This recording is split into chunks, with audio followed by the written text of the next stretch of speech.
What's going on, everybody? It's your boy C-Zar, and we are talking about the current state of affairs in the crypto markets. Hit that like button, subscribe if you want to see more content like this, and let's get into it, you guys. So we got a lot to talk about. Yesterday, the sky was falling. The world was ending, right? We were all, if you were watching the channel, we were all looking at it as an opportunity to buy.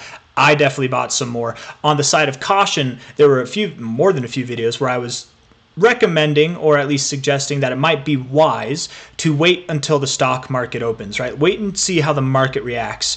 And I haven't made a video since I talked yesterday, but I hope it was obvious enough. And if it wasn't obvious enough, let this be a lesson for future times that something like this happens, where you're watching, whether it's my YouTube videos or other people's YouTube videos, okay?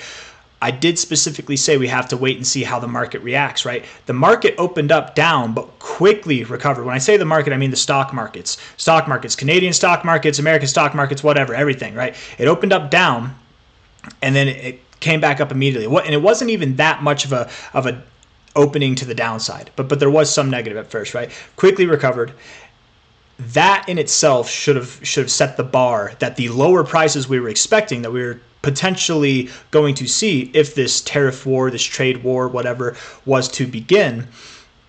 It should have been obvious at that point that those targets were no longer out on the table, because it was a positive reaction we had, right? And a lot of news came out in the past 24 hours about that stuff, right? I mean, Mexico decided to send 10,000 troops to help aid the U.S. border and border protection, which is exactly why Trump imposed the tariffs in the first place. So they conceded, or they played along, or they're helping out, right? However you want to phrase it, whatever. But Trump got his way there. It sounds like Trudeau and Trump had a phone call today, or maybe it was late. I would think it was today. Today being Monday, the 3rd. They had a call, and Trudeau says it went well. And from what I've heard, from what I know, seems like Canada is going to be sending troops to their border as well, and have agreed to help with the drug problem in America as well. And that's all Trump wanted. That's what he said from the beginning with the tariffs. So unfortunately, for all the fearmongers out there that were trying to say that this was going to drive prices up in America, this was going to destroy our economy, it was going to be terrible for us, all that stuff, it didn't even happen, right? So all of your foo-foo nonsense didn't even matter to begin with. It was never going to be a terrible thing for the American public in the first place. And I want to talk about some stuff, you guys. I want to talk about some stuff in just relation to this. And this might be something, I don't want to get political, but I want to talk about history. I want to talk about history and how we can apply this potentially if something like this ever were to happen again, okay? If we're ever in this kind of similar situation where you know, and whether you like Donald Trump or not, you know he means business. You know he's a business guy. You know he'll play hardball. People kept saying he would bluff. He was bluffing.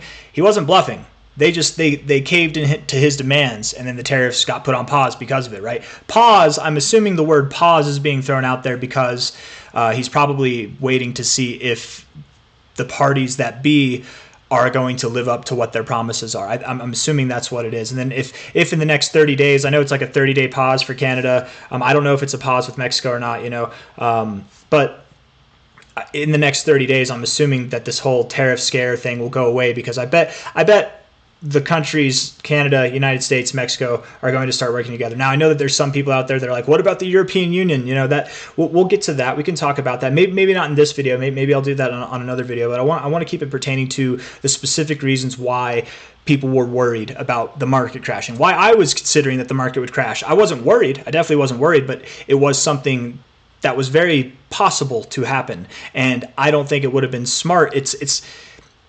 riskier, and it paid off well if you bought before the stock market opened, and you bought at the lows yesterday. And I bought some at the lows yesterday, but there were definitely a lot of expectations as far as like lower prices to go for various cryptos, because we did again assume that the stock market would have had a negative day today, which it really didn't. It really wasn't that bad, actually, and that's why I think crypto recovered so well, because the market didn't react negatively. The reason why the market didn't react negatively is because all of this stuff seems to be getting resolved before it ever even came into play. I want to go over some history. I got distracted there, and I want to bring it back to the point that I was trying to discuss. Okay, so I was looking up last time how long the trade wars lasted, right? The trade wars during Trump's first administration, and during his first term from 2017 to 2021, the trade wars, which is when the tariffs were imposed and there was escalations between China and U.S. mainly, but also Canada, European Union, and Mexico were also on this same kind of front of a tariff trade war. It lasted for about a year. Right, it lasted about a year. It started in early 2019, and it went throughout 2018. It went throughout 2018 and into 2019. Okay, so this trade war that happened last time when Donald Trump was in office, his first time in the very first year that he started doing this, kind of like we're doing now, it lasted for a year. It lasted over a year. And people were saying he's bluffing this time, right? But that's the public opinion. That's the public opinion, or people who don't remember history, right? However, the governments that be, or at least the powers in the government that be, like Trudeau and then the president of Mexico, they remember this stuff. They remember that it lasted over a year. So, of course, instead of it actually taking place this time, of course, instead of it having to take weeks or months or years for this to resolve itself, maybe they remembered that last time this lasted for over a year, and they're like, you know what, he means business. He's prepared to do this again, and we don't want any of it. And I'm not trying to say this in a point of like combativism. I'm not trying to say like we beat somebody or they're bending the knee. That's not what I'm trying to say. I'm just trying to say remember this, okay? Because they remembered this. They remembered that in 2018, this trade war between China and the United States lasted for about a year. And it escalated. It escalated the whole time. And Trump did not back down. He literally didn't back down.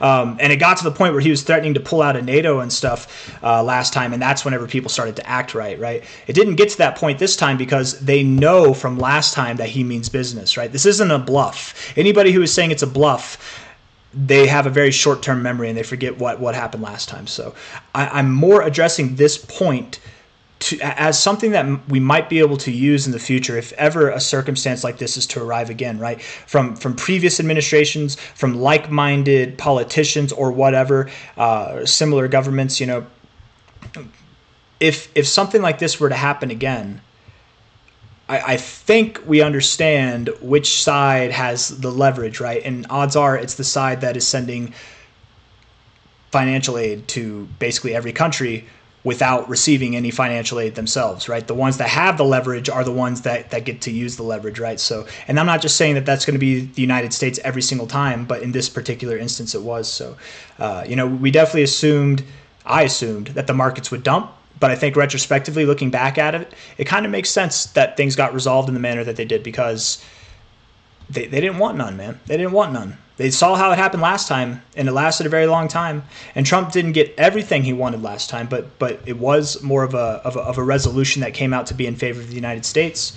And this time I think he got everything he wanted. As far as I know, unless, let me see, I'm looking for China.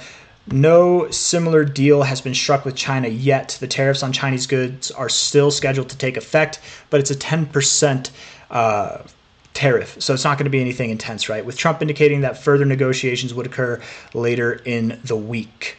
Okay, so they are going to negotiate potentially later in the week. I don't know what that I don't know what that means. Did they want to negotiate already and Trump turned them down, or has Trump tried to? Because why would they negotiate later in the week and not before the tariffs come into play, right? That's how Mexico and Canada did it. I'm wondering why China hasn't done that. I wonder if Trump's trying to make a point, or maybe China's trying to make a point.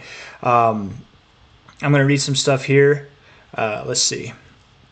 The reasons that are assumed for these tariffs being paused: concessions from Canada and Mexico. Both countries made immediate commitments to enhance border security and combat drug smuggling, which were key demands for Trump. This included Mexico deploying troops and Canada implementing new border strategies. These concessions were seen as enough to temporarily halt the tariffs to allow for further negotiations. So they're showing that they want to do some work. Economic pressure. The threat of these tariffs caused significant economic concerns, including potential recessions in Canada and Mexico. And Canadians or Mexicans or people of the world, even Americans, United Statesians, they can say that it would have been a negative impact for the United States economy too. But if we saw anything from today, the 10-year yields for Canada dropped basically 3 times more through this day than the United States yields did, right? The 10-year yield bonds for the United States dropped about 5%. Canada's dropped 3% in the same day, right? So it was negative for both. but it was more negative, obviously, for the country of which the United States makes a bigger GDP for, not the one of which the United States has a smaller GDP from. I hope that makes sense, right?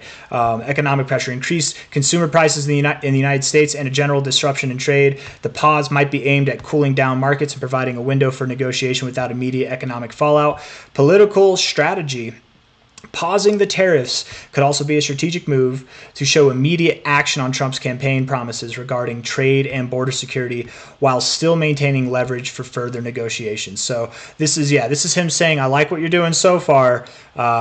If something comes up, though, that I'm not appreciating, we'll get back to this tariff stuff, right? Border implications, global trade. The pause allows for a short-term stabilization in global trade relations, but leaves open the possibility of renewed tensions if negotiations fail. Economic analysis. Economists have wondered about the potential negative impacts of these tariffs on both domestic and international economies, predicting higher costs for American consumers and potential economic downturns in trading partner nations. Political reactions. There's been a mixed response, with some viewing it as a strategic diplomatic play, while it seems that others saw it as a sign of potential economic policy volatility. This situation remains fluid, with the next steps depending on the outcomes of ongoing negotiations between Trump's administration and further policy decisions. I'm assuming everything's going to work out, right? I'm going to assume that before the tariffs even came into effect this time, right, it didn't have to last a year, and people wanted to play ball already. They're calling and making sure that this stuff doesn't happen. I'm assuming that it's just not going to happen. There's that leverage. It's there. It's announced that it's there, and now that people know that he means business, and I'm assuming they already knew that because of how things went in his last term. I'm assuming that they don't want none of that right now. So all of that to say, there's one more thing that I want to say. Also, it's retrospectively, this is a fun thought, actually. This was something that I thought about, and it made me feel dumb last night. It made me feel dumb this morning for what I said last night, right? Because if you think about it, yes, the tariffs might have caused an initial negative reaction, but essentially it would only boost the American economy, right? We would only be buying more domestic products and supporting American-made products, and therefore giving American companies more money. That should be good for American stocks, right? That should be good for American stocks. So of course they didn't react negatively. America is loving the tariffs. Of course they were loving the tariffs, because that means that all American companies are now going to be the go-to source instead of international imported goods, right? Of course that would be good for the American stock market, and that's why I think we didn't see such a negative reaction as well. But then I think the main reason, of course, being that there were negotiations and that the tariffs got paused. But I'm just rambling at this point, you guys. I did a little bit of reading there, which I don't normally do. I like to just do it off the top of my head, but I figured I'd just read this little script here. I got nothing else for you guys. If you like the video, hit the like button, subscribe if you want to see more content like this. This is a crypto channel. I don't like to talk about politics. I try to keep it off the table. But this stuff does affect the markets, and I think it's important to talk about and discuss. If there's anything that I've missed, if there's anything that's important, please leave it in the comments. If anybody's curious, read the comments. I'm sure some people have left some important things, or maybe there's nothing important. Maybe I've covered all the bases, which I highly doubt, but that doesn't necessarily mean that there's going to be anything informative in the comments. But I hope there is. I don't know. I always love it whenever people are just as informative, if not more informative, sometimes with their comments on things that I might have missed or even might have misspoken on. So please, if I did, base me, man. Roast me. Let's go. Anyways, hit the like button, subscribe. I'll see you guys on the next one. Take care. Bye-bye.